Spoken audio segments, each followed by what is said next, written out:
Number 222, Megan claims she is 40 years old, but she's hiding 2/7 of her age. What is Megan's actual age? So post the video and try to answer. So the choices are 49, 52, 56, 60, and 63. Okay? So Megan claims she is 40 years old and she is hiding 2/7 of her age. So that means the 40 years old is just 5/7 because she's hiding 2/7. So we just subtract 2/7 to 1. 1 minus 2/7. 1, so this can be, we can write 1 as 7/7. So 7 divided by 7, that is 1. So if we subtract this, we have 7 minus 2. So just 5 over the common denominator, 7. So that means the 40 years old is just 5/7 of her actual age.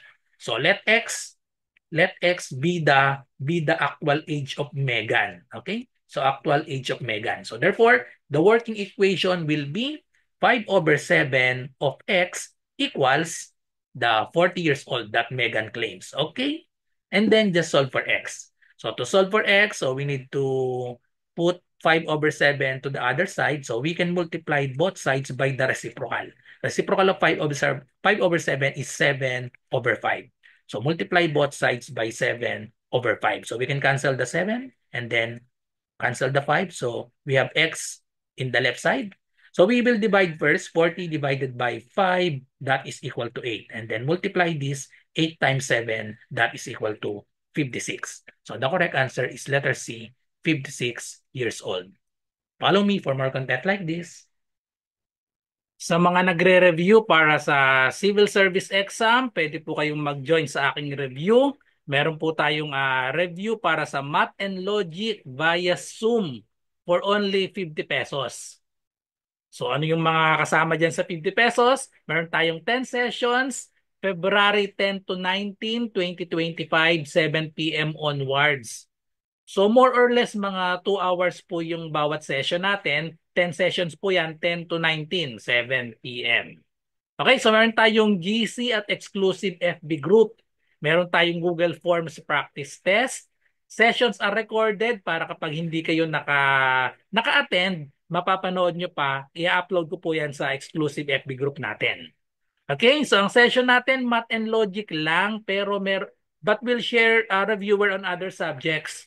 So yung mga reviewer natin sa ibang subjects, i-upload ko po yan sa ating FB group. Yan po yung mga nasa Google Forms na practice test. So ito po yung mga example.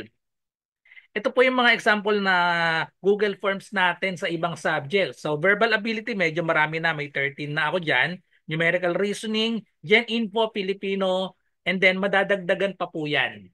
Okay, so bago mag-February 10 ay marami pa pong madadagdag dito ng mga Google Forms. At meron din akong mga reviewer yung kumpleto. So meron akong at least 2 sets mag-a-upload ako dito ng Google Form na kumpleto, 100 plus items 'yon, yung kumpleto.